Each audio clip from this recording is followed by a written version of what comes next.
We drink tequila. We talk. Welcome to Team Tequila Talks. All right, let's pour, because we start off every Team Tequila Talks with a cheers, and we need something to cheers with. We are really mixing it up today. Pun intended. A little bit, though. Mixology. Give it a little shake back and forth. It's all natural ingredients, so we'll kind of separate a little bit. Okay, so we are mixing things up with Adam George, our mixologist. We don't use the term mixologist, right? We talked about this, but I guess what most people would think of as your traditional mixologist. Yeah, words are a funny thing. They have power. They change over time, and mixologist was the perfect word for a period of time where I was like, oh, we're doing something that's different than your chain restaurants, your Applebee's. And then, of course, everyone gets a pushback. We're like, oh, no, I'm just a bartender. At the end of the day, call me whatever you want. As long as we're having a good drink, that's what matters. At the end of the day, I'm trying to offer a elevated experience that you won't be able to do for yourself. So if that for you is a bartender, if that's a mixologist, if that's just your best friend, any of those are fine to call me. What about world-class bartender, which you are? I feel like I would lead with that. I am a world-class swimmer, bartender. Yeah. I feel like that's a good one. Yeah, so to introduce myself to your audience a little bit, my name is Cheers. Cheers. My name is Adam George Fournier. I have been a hospitality professional for over 15 years. I'm getting up there. I've been running bars, restaurants, and hotels in Los Angeles for over a decade now. And I am the Diageo World Class U.S. Bartender of the Year for 2021. I represent the United States against 55 other countries. Came in the top 5, and was also just this past year named one of them by Magazine's 75 People and Places to Watch for my work in non-alcoholic cocktails, which is what we're here to talk about today. So, mixologist or otherwise, you serve great drinks. Yes. Thank you. I try. That's what we can say. Mm-hmm. And this is a very unique episode for us, your hosts, Cassandra Ginamel and Sherry-Ann Gonzalez, because we're normally pouring tequila in this room, but with the explosion of the NA market, which we have tasted and dabbled, we are by no means matching the accolades that you just boasted right there, but we go to the store and buy a nice kin spritz from time to time because, you don't want to necessarily drink every single day. We don't drink every day. So the ritual of it, I think for me, and the taste, and you get to the end of your meal and you just want something. You want if you're used to drinking wine, you're used to drinking a cocktail, your body and your brain are just accustomed to the habit and the ritual of getting a cool taste, like a cool tasting cocktail in your mouth. And what am I trying to say here, Sher? Well, you're talking about your end of the meal ritual is like you're looking for a feeling. I know once I put my kid down and my husband's busy, I want to watch a show or read a book, and that hand to mouth action where you're just there and doing that, you want that feeling and the taste of very, very, very good spirit, and this is very tasty. Yeah, I think that is the interesting space that has evolved with the non-alcoholic scenes that we're seeing evolve over the past several years. It has been an ongoing journey, and I really do think it is a natural outgrowth of the kind of mindful drinking that we taught people with the craft cocktail movement and craft beer movements and natural wines. Like, we have taught people to be so interested, rightfully so, in the flavors, the processes, where it's coming from, how it's being made. And to think about what they're putting in their bodies with these experiences, with these rituals. Oh, we love that here because we're all about the quality of ingredients that you are putting in your body. Absolutely. You have to be mindful about that. That naturally then leads into this outgrowth of, well, alcohol does have an effect on me. What am I doing? But I still love that ritual like you're talking about. And that's a lot of what I work to try to recreate at my restaurants and my bars when I'm coming up with non-alcoholic drinks. And it's a lot of what you're kind of seeing with these non-alcoholic brands.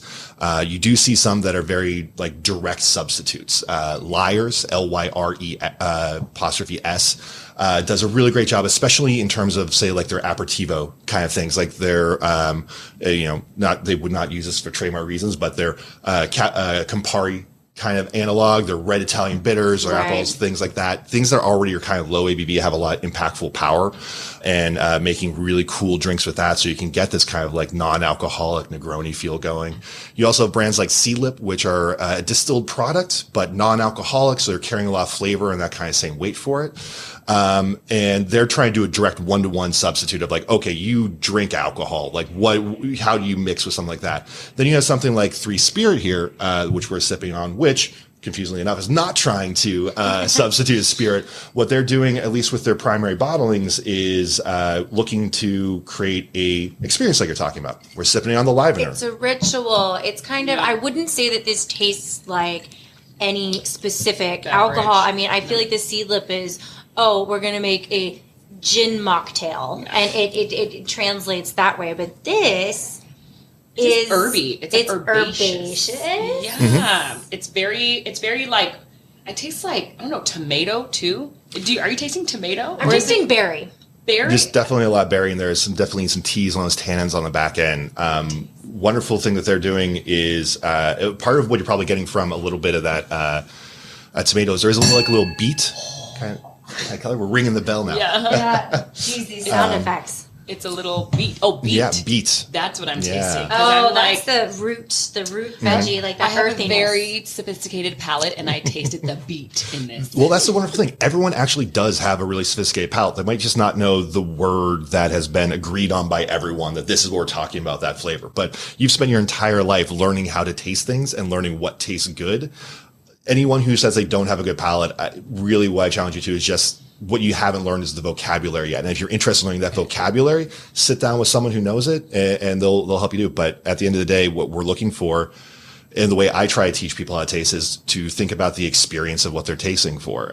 Like something that tastes like my grandfather's leather armchair in front of the fireplace is a lot more evocative to me than like, it tastes like tobacco and leather. Like, what does that actually mean? Like, it takes you to a place. Wait, what did you say? My grandfather's leather chair in front of his fireplace. I taste when you said it. I tasted that. Smell that, right? You can smell it. It takes you to a place. It takes you that feeling. Ultimately, that's what a good drink of any sort should be able to do. 90% of what we taste is what we smell.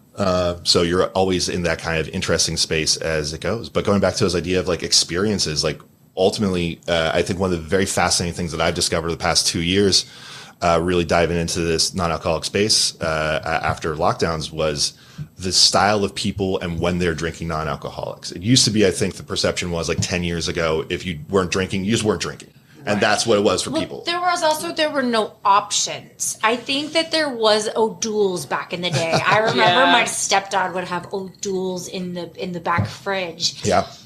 And that was his, I'm not drinking tonight, but I want to have a beer. And it's a tough space because before it was either an O'Doul's or you just didn't drink. Yeah, or you had Shirley Temple. Yeah, or you had like a soda water, or like this is the word I actually hate, mocktail, like just a bunch of juice and soda. Like I don't like mocktail because I feel like it does it. There's something about it that feels like it's mocking the idea of not drinking. Like, it's not cocktail, it's a mocktail. It's over here. But we're really struggling to find like a word that encompasses it for everyone, which is really unfortunate because I was going to say, what's the word? I was hoping you had one. I wish like you see it all over the place, like no ABV, non-alcoholic, all these things. Like it's unfortunate that the way language has evolved over the past 150 years. We used to have the perfect term for it. It was a soft beverage. Hard beverages were alcoholic beverages, like soft soft beverages. Drink, but now you say that so much if with you say soft beverage, I'm thinking soda. Exactly. Yeah. It's the way language evolves and changes, which is also why, again, I never get mad at anyone using a word to try to find the right space for it. Well, the new term now is like sober curious. Right? So it's like I was doing a little research on basically the last 2 years, like right before the pandemic, non-alcoholic beverages became, and there's these bars now that are popping up all over the country. Maybe you heard of them. They're called they're like sober curious bars, and they don't serve any alcohol. Yeah, I think the biggest example that how quickly and how large of an impact this kind of trend is having is that there is a fully non-alcoholic bar in Dublin, Ireland, that I've been to. It's called Dublin. That's saying something. It's called Virgin Mary. Of course it is, because they're Catholic and like. And Virgin love Mary. Dublin. Yeah, it's such a and great it's city. a great city, and it's an amazing bar, and you've got places like this popping up all over the world right now. Like there's I haven't seen a non-alcoholic bar in Los Angeles, fully non-alcoholic bar in Los Angeles, but there are non-alcoholic liquor stores, for lack of a better word, where they're only selling these kinds of products. Boisson, am I saying that right? Boisson, Yeah. Boisson. They're opening, I think, they're based out of New York originally, and you can shop online. So you actually can go to Boisson online, and I believe that they ship everywhere because they are non-alcoholic. Yeah. Because being involved in a winery, I know that you have to get licensed in every single state to distribute. So we can ship to, Delaware, but not Utah, or vice versa. Yeah. Not actually, I'm just giving an example. But with Boisson, because it's all non-alcoholic, you can ship wherever. So they are based out of New York. They now have 3 or 4 storefronts in Los Angeles. So you can get the experience of going in and talking to someone and say, how does this taste? Is this better for daytime or nighttime? I mean, even right now, what we're drinking, I would drink that in a day. It's very nice. Botanical Alchemy, Three Spirit. Okay. What's it says the Livener. Energizing, exotic, fiery. There is something on the back of my tongue that is tingling. Yeah, there's definitely some ginger in here and a little bit of that kind of feel for it. So that's one of the interesting things about a lot of the non-alcoholics is if you do drink alcohol, they're never going to be a perfect one-to-one substitute because there's always going to be that ethanol is missing, that burning, that weight, that feeling for it. So how do you come up with that? And depending on what you're trying to mimic or what you're trying to create, different people approach it differently. Three Spirits, like we were talking about, they're not trying to be a one-to-one substitute. They're trying to create mood. So they have a livener, a social, a nightcap, things that are more in those areas. And one of the things that I've been fortunate enough to do is I get to create a lot of my own non-alcoholic stuff, not only just cocktails, but essentially spirit bases to work with. So I get to control that kind of texture and that weight in a different way. One of the challenges that comes with working with non-alcoholic spirits is trying to get that weightiness into a drink for people, because a lot of times you can end up with something that's very thin, especially when you're looking at like, oh, it's just like a gin and tonic. I'm going to top it with soda. But without that extra weight, without that extra flavor, You're now just drinking soda water. Yeah, you're pretty much just watery. drinking soda water. So how do you end up with that weight back? Well, you end up with it with tannin, with teas, or with some sort of sweetener. It doesn't necessarily need to be like sugar. Like a little bit of honey gives a really wonderful weight. Or monk fruit is something I play around with a lot. That's Love a monk fruit. wonderful substitute. I was doing a non-alcoholic orange cream soda for a while. So we were, part of our sustainability practices, we would take our leftover orange juice from the end of the week, we'd clarify it, give it a little bit more of an acid strength, take a monk fruit vanilla syrup we make, turn that all together, dilute it down, and then fully carbonate. So you end up with this really wonderful like orange cream soda. Syrup immediately. I know. Yeah, I can give you the recipe for it. It's lovely. And it gave us a wonderful opportunity to like give the whole range of options for people. So we had the non-alcoholic version, then what we would call the low ABV version, which would just be with sherry, which is wonderful fortified wines. I love sherry here too. Good. I love sherry. I am a fortified wine. Yeah. You're a fortified something for sure. I'm fortified fine is what it is. And then we would do the full spirited version, which would be like a whiskey highball kind of an idea with Japanese whiskey. So that way it was a great encapsulation of all the options that you had for people. And going back to what I was saying, like seeing how people drink, I was expecting it to be a lot of people who are like, oh, we don't drink, so this is what we do. And we do have a lot of guests who come in for dinner who found out about us, like, oh yeah, we don't drink. And they'll do a 4-course meal and they'll all have 3 non-alcoholic beverages, but that's all. Otherwise, it would have just been Cokes or sodas, so they're getting a better experience. But more than that, what we're seeing is people who go back and forth. It's people who are like, oh, I'm the designated driver tonight. I'd really love like an old fashioned right now, but I know I can't have this. What do we have for that? Or, hey, we're celebrating, my wife's pregnant. We don't want to talk about that yet. What can we do? Well, awesome. We have something that looks like champagne in a glass, so no one needs to question about it and have these wonderful it's still experiences. coming back to that ritual of it, right? And listen, it would be in a perfect world, say, oh, this isn't a ritual. You just don't have to drink. But the reality is you spend your entire adult life, it's just incorporated into so many elements of life. And it doesn't have to be. Lots of people are sober and have been for a very long time. Yeah. But to deny that it is a presence, that the ritual of drinking is present in life would be silly. The first thing that when a guest comes into your home, it's like, what can I get you a drink? Yeah, I love it too, because there's an old John Mulaney bit from way back in the day where he had stopped drinking. He's like, when you stop drinking, everyone forgets that anything exists. It's like, why do I say, oh, John, I know you don't drink. There's an old turnip in the fridge. Is that good for you? With that, and what thankfully, like, that's changed now. There are all these options, but it is about that experience. Like, food and drink are arguably what created civilization. There's always those old stories in the archaeological evidence that, like, hey, maybe agriculture came around because we wanted to settle down to be able to grow more grain to make beer. Like, what does that look like? So being able to incorporate that ritual and that experience in a way that is inclusive and mindful. That's how I always like to describe these kinds of drinks and thinking about menus as a mindful menu. If you treat these drinks in the same mindful way you would in creating a traditional cocktail menu or wine list or beer list or any of those things, they're going to be interesting and awesome. And honestly, part of it really started from the basic image of a group of people out at my bar, 5 or 6 people, and they're all trying to take a photo for their Instagram or social media to show them a good time. And the one person who's not drinking's got soda water or the lime water. That doesn't feel great. No. So how do we bring them into that conversation? How do they feel like they're having that moment, that experience? It's not an experience focused on drinking. It's an experience focused on being out with their friends. Right. So how do we bring them in so they don't feel like they're an outsider? And one of the things we'll be tasting later today is something I've made myself. It's our Sakura Rose, quote unquote, champagne. It's a non-alcoholic rosé champagne, essentially, that we made to have this kind of experience where it's like, how do we cheers? How do we celebrate? And how do we have a little bit of color and all those things? And it talks perfectly about. It's also, you're removing it from the conversation, because if someone's sipping something like this, it just looks like you're sipping a cocktail, and it's not like, hey, why aren't you drinking?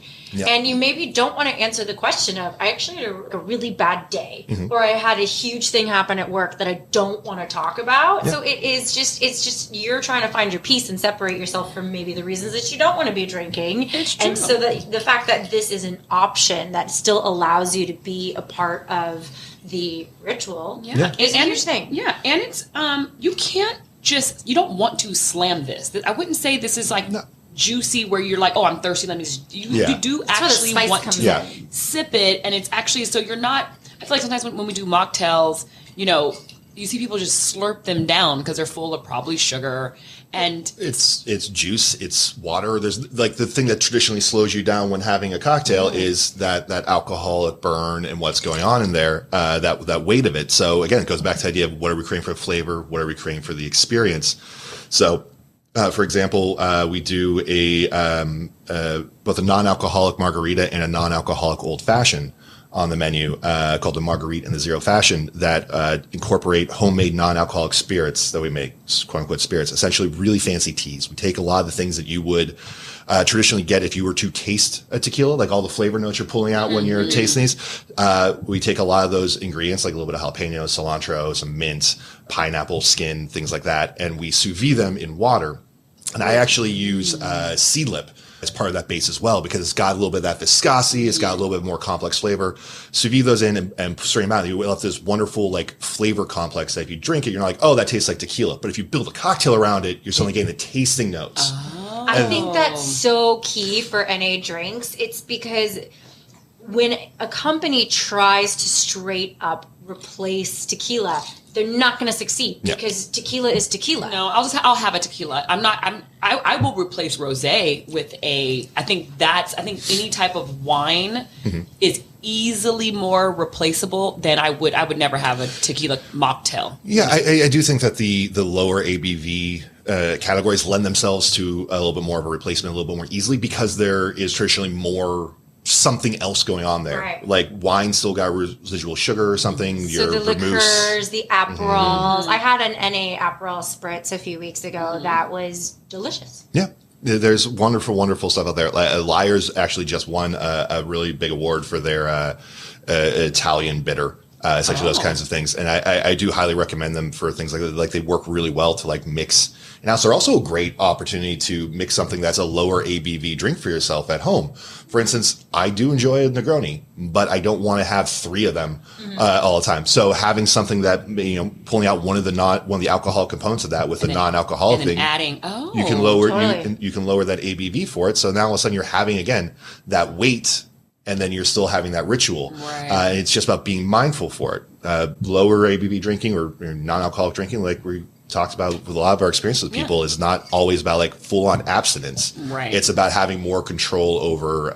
It's about drinking less. Yeah. Right? I mean, we all know our livers are our livers, and we're not getting any younger. And, Speak for yourself. I know. Look, me and age. But it's like, you don't want to constantly... I know for me, drink daily. I have a family. I have things to do.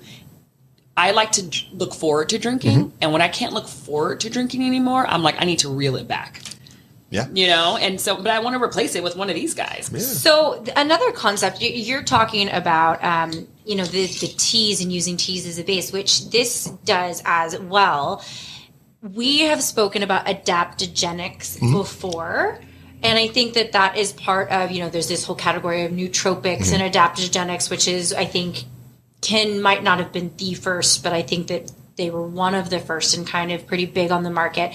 But you've got things like L-theanine, I believe. L-theanine? I've got the bottle right here. I'm going to look. L-theanine. So L-theanine is actually an amino acid. So it's part of a protein, and it can be found here. It is derived from green tea in the Three Spirit, but it also can be found in certain medicinal mushrooms, and it is said to have a relaxing effect. So it is supposed to be, you'll see it a lot in some of these low ABV or faux ABV liqueurs, because you're wanting that calming effect the same way that you would with a nightcap, and that is going to be like the dream spritz, I think they have, that tastes kind of like a cream soda. And then this brand as well does make a nightcap. The difference being, because L-theanine does relax you, but this one also has caffeine. So if you're social, you're in the mood, this is called a livener. This is I'm going to a party and everybody's going to be loud and drunk and rowdy, and I want to keep up, or I want to participate and also be, going with that higher energy.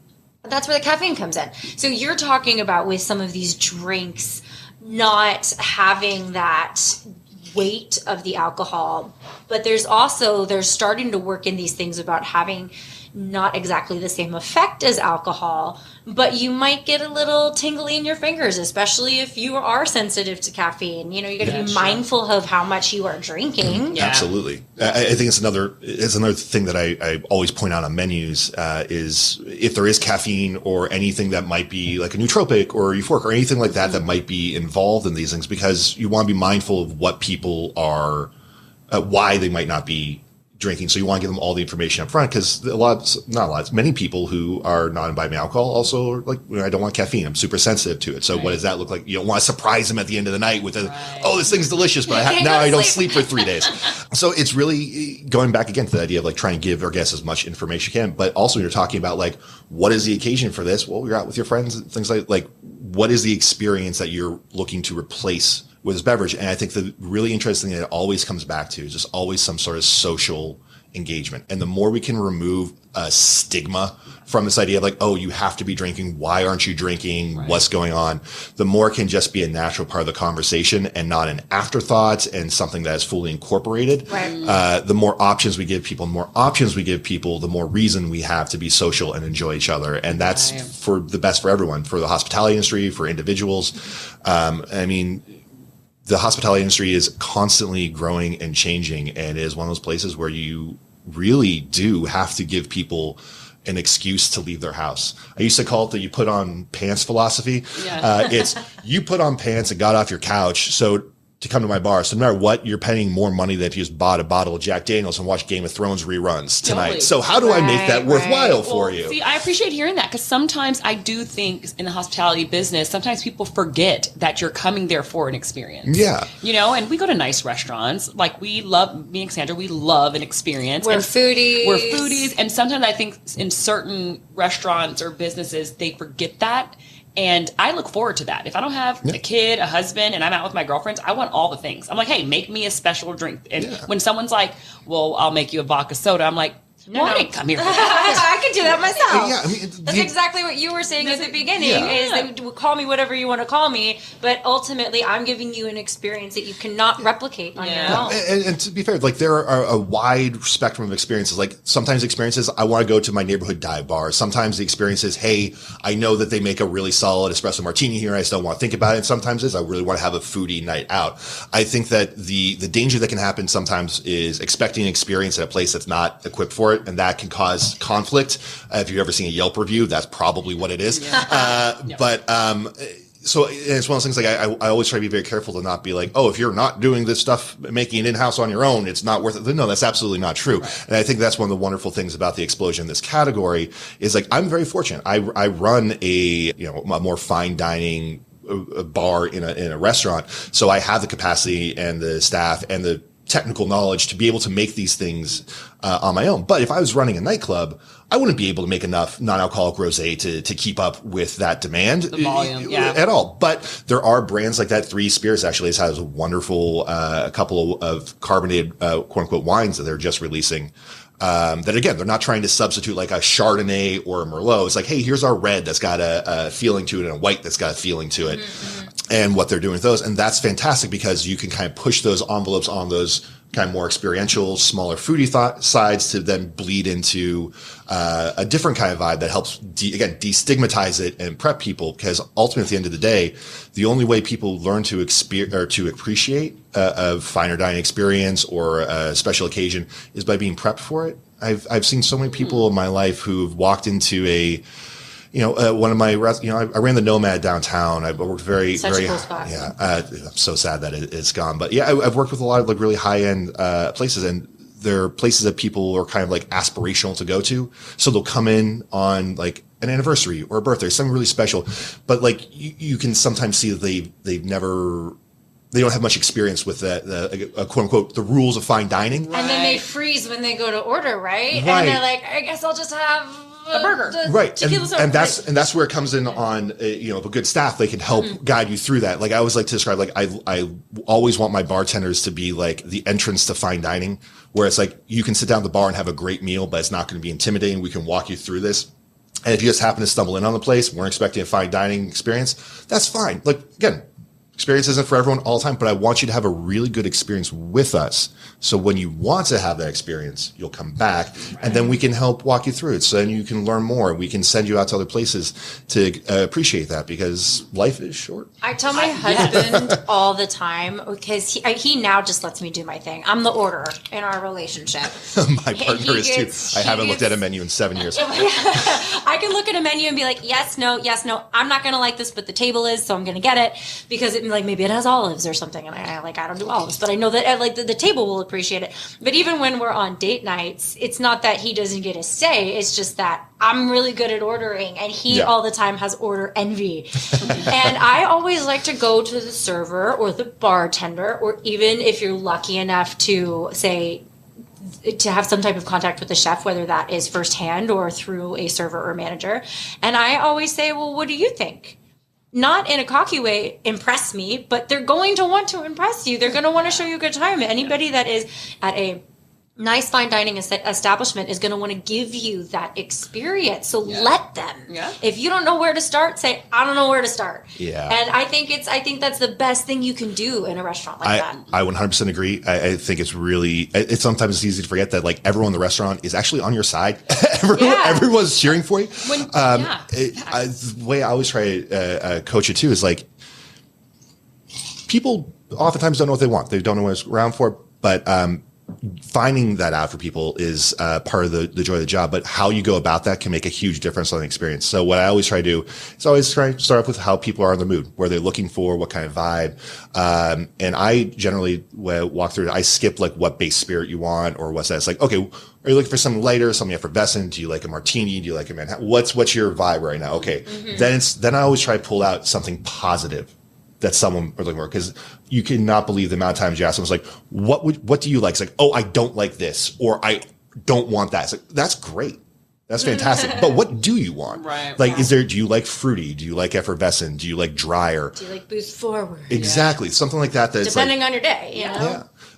Just something that gives you an idea of like, okay, this is something that you'd be interested in trying. And then if my staff's always trained to do this, if they should be asking, do you have any dietary restrictions or aversions? That's where we can be like, cool. Are you allergic to anything? Is there anything you really don't? So I never drink coffee. Awesome. Great. So we've got something to work with now. And honestly, what that does, sneakily enough for me, is it helps prime you to enjoy what I'm about to give you, because I've already given you a positive association. Right. Rather than you waiting for me to give you something that's like too sweet or not great. Right. You're like, oh, I had a great conversation. I want to try something new. I do like fruity things that are effervescent. Oh, this is fruity and effervescent. Oh, you know what? This is actually, okay, cool. So now you're actually like so, a psychologist too. Bar psychologist. You're like a bar psychologist. The California Bar Association won't let me legally say that, but well, we're going to try, speaking of trying something new, we are going to try the wine. Yeah. We're going to try this sparkling rosé concoction. I do, as we are pouring here, want to touch back on the nootropics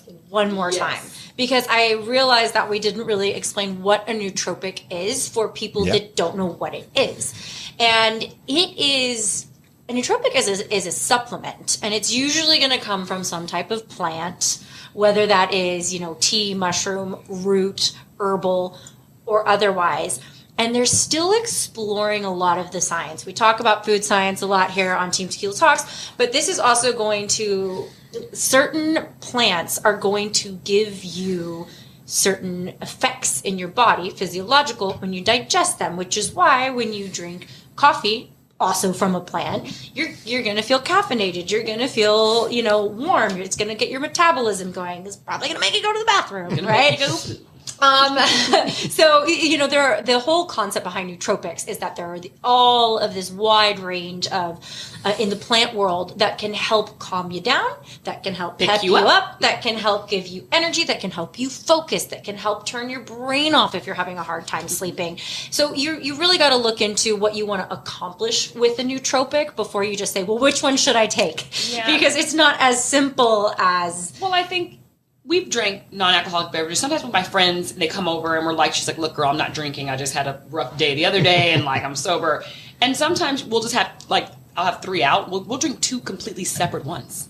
Yeah. Because you're just not your vibe. And I think, when it comes to wine too, it's like you should have a variety. What I love about what the explosion is that now there's a variety. Because when I was pregnant and I was trying not to drink and I had some Christmas gift, some terrible non-alcoholic wine. I was just like, this tastes like dirt. It can taste a little juicy. We're going to try this one and see what it tastes like. So for nootropics, they're still... Ooh, love that. For nootropics, they are still doing a lot of research, but I find that they work. I know that when I'm looking for a nightcap, as you say, when I'm at home by myself, because I don't drink by myself. So when I'm at home and kids are in bed and all of a sudden I'm like, well, I want to wind down, but I don't want a glass of wine by myself. I really find that the L-theanine and some of the other nootropics are really beneficial. So look into it. Google it, because it's different for everybody. There's not a one size fits all. There's a bunch of different ones. Just Google nootropic, relaxing, uplifting, etc. And there's a bunch of products, not even just in NA drinks, but also in pill form and supplements. Oh, and gummies. Yeah. Mm-hmm. Yeah. All right. Okay. So this is, as I said, this is the Sakura Rose champagne. And this is essentially a non-alcoholic sparkling quote-unquote wine that we make in-house. It's so good. It's so good. That we carbonate and ourselves. You guys only make this. This is not for sale anywhere. No, this is not for sale anywhere. This is something we make in-house. So the process for this is it's a blend of 2 different teas, just a rose petal tea, so just rose petals, so give that wonderful color and that floral sense. It's very pinky. And a Sakura green tea. So you're getting that kind of floral niceness from that. Steeped, diluted down. Then we're adding a bit of verjus. Verjus is essentially essentially unfermented grape must. It's like essentially what you can make a grape vinegar out of. So it's like it has a very slight vinegary, like it's the weight. It's like it's giving that weight for it. So like it's like unfermented wine almost before it turns into vinegar. It's used a lot in cooking. You can get it in both a red and a white version. A couple little things, a little bit of sugar here or there just to balance it out. And then actually what we do is we make essentially a yeast stock where we kill off the yeast, because when you have champagne, you're getting that breadiness, you're getting that weight from that yeast. So what we're doing is we're adding that in with the intention to give that kind of like weight for it, but without it to ferment. So you boil the yeast, you're still getting the flavors and all that stuff. Technical. Yeah. So comfortable. And technical. then the reason it's in this bottle is because we're self-carbonating it ourselves. So it's a forced carbonation with a carbonation rig. This is actually for a machine you can get for your house. It's called DrinkMate. It's very similar to a soda stream. Very similar, but except it's actually physically designed to be able to carbonate everything, not just water. Soda stream is, you can, but they really don't recommend carbonating anything other than water because it can back up inside of the machine. Right. This has for the whole machine has a separate lid onto it that prevents that backup on it. So you can carbonate orange juice. You can carbonate literally anything you want. So for a lot of bars who don't want to build their own full carbonation rig, it's a $90 product that works off soda stream bottles that you can batch up and do. So we have a couple of those in rotation. Makes it real nice and easy. So would you very say this is an upper or a? I would say this is an celebratory and slightly upper. Like it's got a little bit of that green tea and it's a very low amount to it, but it is meant to be that kind of celebratory thing. It's, hey, we walked in, cheers, have all this stuff. And it's rosé. Like how are you not going to enjoy it? It's very pink. It kind of has a natural wine look to it. So when you said unfermented wine, that's what that made me think of, because it does look, if you've ever had natural wine, it's cloudy and it's kind of got that more juice-like look to it. It's not as clarified as a standard wine. A lot of just going back to that food science, wine naturally has a lot of particulates in it, and usually there's used what's known as fining agents used in it to filter out a lot of sediment, to make sure you can get as much out of it as you want and produce that clarity of color. You can do that. There's nothing wrong with it. It works great. But like in this case, it's like, well, we're just making it in-house. We don't really need to. As one of those things, like depending on where it is in the batch, like some of it will settle out. It'll be great. But because it is like fully carbonated, like that bubbles, you can see how aggressive that carbonation is. Well, I need the bubbles. Yeah. Sometimes when I even do, like, I like this for the daytime, but all of my NAs that I drink at night have to have a fizz to it. I'm the opposite. I need fizz. See, I want, I am inclined toward the fizz during the day. Sure.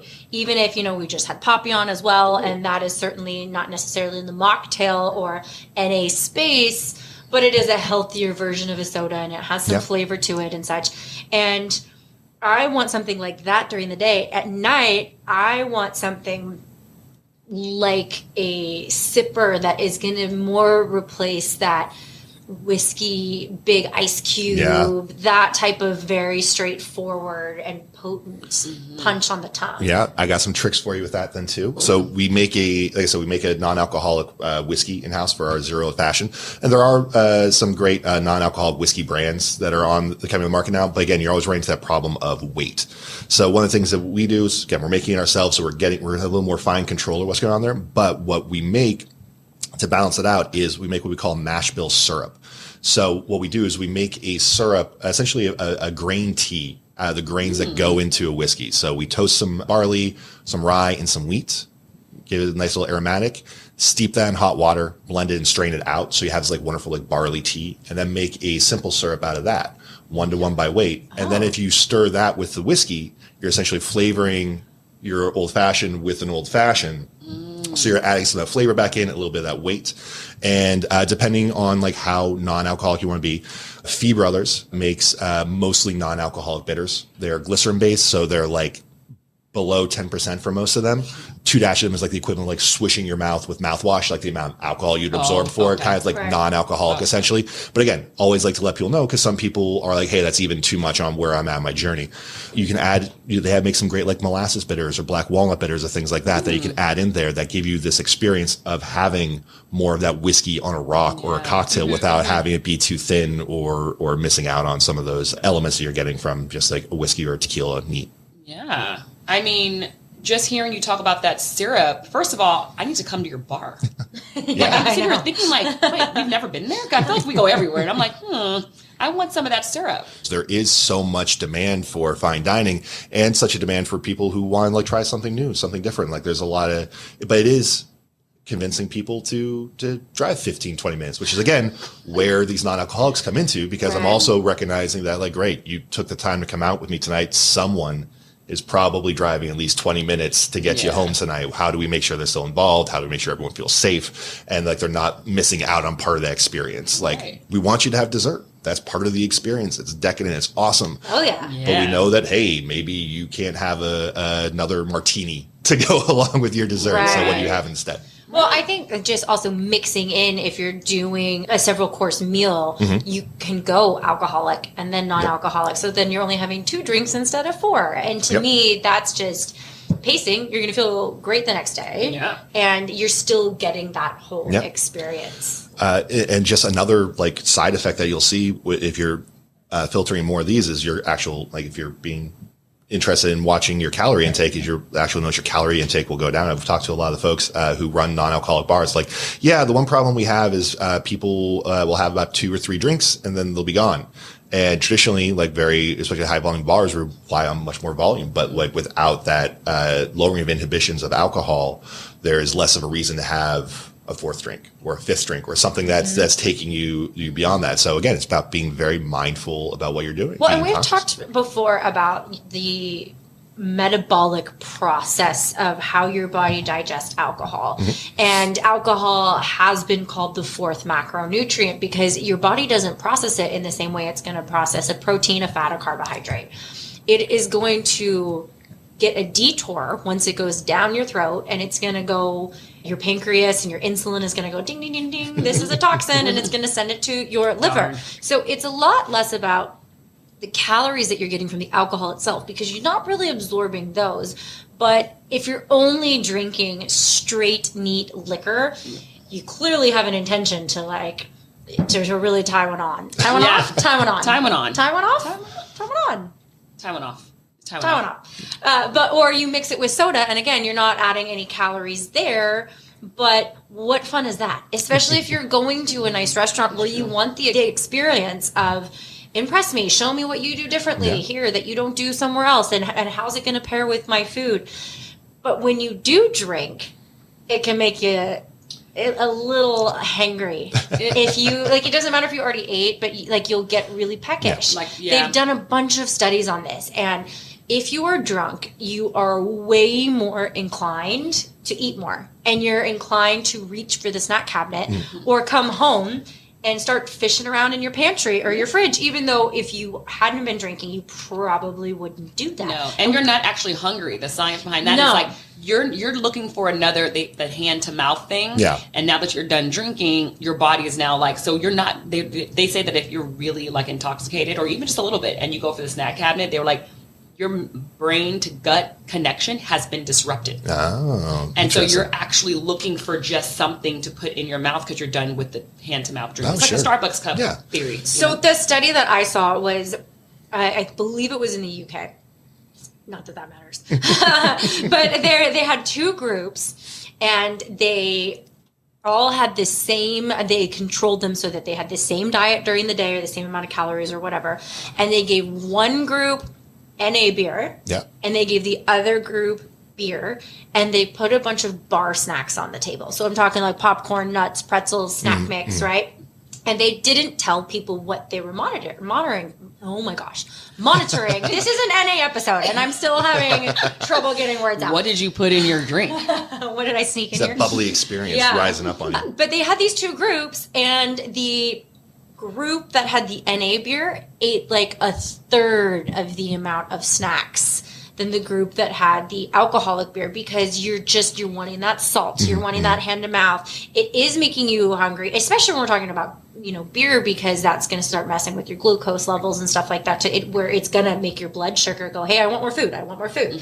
So there is science to this, and I feel like having an NA option is not going to make you as peckish later, but you do get to have that experience. It's just it is another upside of doing that. It's probably bad for the restaurant business, but good for your nutrition. Honestly not. Like it's having more options is never a bad thing. Like Agreed. The non-alcoholic section of the menu is never going to outsell or overtake traditional alcohol sales anytime soon. But having that option really does make people feel more welcome and does honestly capture a revenue stream that is a little unexpected. Currently right now, especially, coming out of lockdowns and inflation is what it is.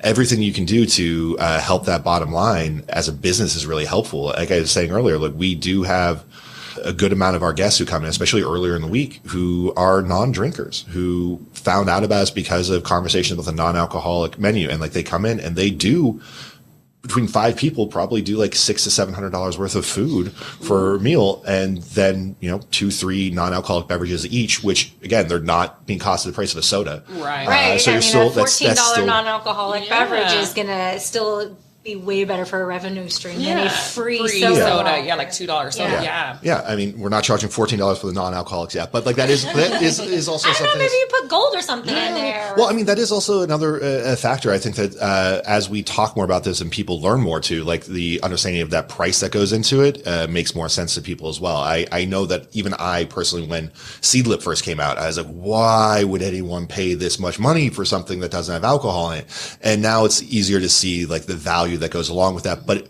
a big part of that does come along with what is the experience that you're replacing for it. When you are drinking alcohol, no matter what the other things are going on, part of that experience of what your money is paying for is that ethanol, is the effect on your body. 100%. So if that's not part of the equation anymore, what is that being substituted with? Is it because, great, the experience is I get to wake up in the morning and feel better. It's I get to drive my friends home. It's I get to be a part of this. It's, I still get a thoughtful drink that goes along with this. Whatever that is, you have to think about, as a drink maker, what that experience substitute is, and how you're going to give that to people, because that is the biggest point where the price discrepancy will And I come think in. that's where the nootropics come into play too, if you're buying something on your own, or even if you are going somewhere that offers that as an option, because you're still getting that experience, but I'm willing to pay more for this beverage as opposed to just a soda water because the L-theanine is going to help me relax or something. I'm looking to relax. So even if I have an NA, it has to have some type of nootropic, some type of, the alchemy. It has to have something in it. Something that comes, chamomile tea, even something that's going to give you that feeling of relaxation in your body for those things. So for people that are wanting to explore this space a little bit more, they give them a grocery list, a supply list. Supply list. What's a supply list where people can kind of mimic that ritual at home and maybe have that NA experience, but not feel overwhelmed? Absolutely. So one of the wonderful things that's exploded now is the RTD category, the ready to drink category, canned drinks, canned things like that. There are some wonderful brands out there that are already doing non-alcoholic versions. The one drawback that you'll see a lot in that space is that they are almost all going to be carbonated in some way. There's something about the experience of cracking a can, and it's also going back to that conversation of weight and impact on your tongue. Carbonation, those bubbles, really helps mask some of that lack of the burn for it. Three Spirits, like I said, is a great brand to try out some different stuff. They have some wines again coming out. If you're looking to just try to sip something on the rocks, their nightcap for the evening is a great spot to go for. Yep. But if you're looking to make some stuff at home, I would say really just dive into some creativity and really look at. There's a wonderful, wonderful book from the Alinea Group, the group behind some of the best restaurants and bars in the world, called Zero, which is all about how they do non-alcoholics in their bars. And they're a laboratory. So you're not going to be making this stuff at home. But the wonderful thing about it is they do have recipes if you don't have our equipment, here's how you just make it on an open stove. But I recommend it not so much as hey, you're going to make this at home, more as what's some inspiration? What sounds interesting? Right. How are they putting together flavors in interesting ways? Because one of the other really cool things that happens in this non-alcoholic space is once you divorce it from the history of this is how you drink gin. This is traditionally what mixes well with whiskey. And suddenly you're with hey, I just have these flavors and I need to make them taste good. You end up with this ability to experiment more in a way that goes back towards what is the experience? Are we making something that's going to self-carbonate? Are we making something that's bottled? Are we making something to sip on? What are you doing for that? But yeah, I guess, so going back to shopping list, find some canned RTDs, find something, experiment with that. That's the easiest way. Package, don't need to do anything. You can crack it open, just have a seltzer, and be around with everyone. After that, I would say do a little research on some brands and try some stuff out. Like I said, the Lyre's, like, more like the vermouth and aperitivo kind of stuff works really well. It's also a great tool to then use to mix lower ABV drinks. And then moving into the nootropics, I really do like the Three Spirit stuff. I think it is very versatile, and I think you'll see a lot more of them around. But that would be where I would start, and then just go to town. I like to soy a lot too. DESOI. Yeah. That, and Katy Perry is involved with that brand. I'll have to look it up. We've talked about celebrities getting involved in liquor brands and spirits and all of those things. And they also have the L-theanine, and they have some of the nootropic effects as well. And I like that brand because, again, it doesn't feel like it's trying to be an Aperol spritz, but it is carbonated, like you said. It's canned, but most of them are. But it works, and it feels like it has a complexity, and it has a little bit of that bite to it, like what you were talking about with the weight and having that bite in your mouth. It has that, and they make 3 different flavors. And I do find that after 2 of them, I feel pretty calm. Yeah. It's kind of like a tea base. It's a tea base. It's the same idea. So that's a good brand too. And then you can check out Boisson, as we mentioned earlier as well, because they will ship nationwide. Yes. And so it's super easy. Obviously, the downside of not going in person to that store is you can't really talk to somebody and say, this one's been selling really well. This one hasn't. And you just have to kind of try for yourself. Yeah. Like I just researched. I looked at the ingredients that I know that I like. And you can literally type them into Google and type in non-alcoholic, and a bunch of them come up. And I just buy 1 can or 1 bottle, and I try it for a while, see. I mean, it's really trial and error. It is. It's very much a growing space. But the wonderful thing is that, like many of these trends, it is evolving in the restaurant and bar and hospitality space. So find a bar or a restaurant that you really like, and ask your bartender that you have a rapport with, and like, hey, what do you think about this? What would you do with this? And look online, like the Virgin Mary, like I said, out of Dublin's doing really great work. There's also a lot of really wonderful, spirits educators online, as we all had to transition into something when we could do stuff where we were walking you through how to make things online or giving you tips and tricks for that kind of thing. There's wonderful resources out there to go whatever route you want, but I do think it is one of those things that we are still in the early days of it. So you are going to have to ask someone, do a little research, and find out what you like. So as always, when people are starting something new, I always recommend start small. Don't invest in 3 cases of something off the bat. Right. And the other thing I always recommend, and this goes for trying out new cocktails or new spirit as well, is look at how you normally imbibe. So the example I always give is I'm a big whiskey guy, and people always like to ask, how do I get started on whiskey? I want to drink whiskey neat. How should I do this? So okay, well, what do you normally drink? It's like, I drink margaritas. Awesome. We're not going to start there. What we're going to do is we're going to make you a Gold Rush, lemon, honey, bourbon. We're going to do that for a while. And then we'll go to maybe an old fashioned, getting a little more booze forward. Yeah. Then we'll do it on the rocks. And then we'll get around. So you're easing your way into how you're doing that. So if you like spritzes, you like wine, go that way with the non-alcoholic route. If you're looking for something that is more of a stirred route, go look at more of the Lyres and the Seedlips that are going to be more of direct replacements. And I hesitate to lump Seedlip in as a direct replacement, because it's not, but it is a distilled flavor, and they have different versions of it. So they work really well to build things together, as long as you're paying attention, again, to that weight and stuff that goes along with it. So if you think about what you're trying to replace in your experience, that will help narrow down what style you're looking to buy. And then it's much more of an easy conversation with someone at a store or a Google search to say, okay, what are people doing with this that I want to try out? Right. Well, and we didn't even get into the CBD beverage market. That's a whole different story. That might have to be another episode.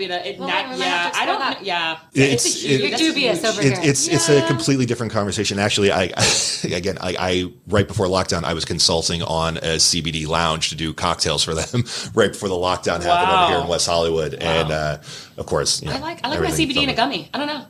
I just want it in a gummy. It's all about experience and what's going on. And I think that, again, it's about anything that's going to impact your body and make you change out of your whatever your baseline is. You have to have a familiarity of how it's going to affect you. And I do think there has to be some sort of regulation on it, so you have an expectation of what's going to happen to you when you're doing it. Like, what is a standard dose? What does that do to me? Like, what is a standard drink? What is a standard nootropic? What is a standard CBD? Like, any of those things. Again, word I always come back to is mindful. Yes. Mindful. On that note, non-drinkers. I know, I've got like nothing. I know. Here, I got some more. More. And I'm so sorry, guys, but I'm gonna post this, but you can't buy it, but you can go to it. You can go to it. We do, if you were in California. We do sell this as 750s from the bar if you want to do it. So one of the things we do with this, you could take it home. But one of the things that we did for it is because, again, we're trying to recreate the experience of it. We're like, what if the whole table wants to have a non-alcoholic drink? So here's a bottle of wine for you. You can pop it. And what's the name of your bar? It is Wolf's Glen. Wolf's Glen in Westwood. Wolf's Glen. Cheers. I like it. Adam, thank you for joining us. Thank you so much for having me. We'll see you at Wolf's Glen soon. Your host, Cassandra Ginamel and Sharon Gonzalez. Thanks for listening to Team Tequila Talks, and we will see you soon. Yes, I feel so educated. I really feel great about this.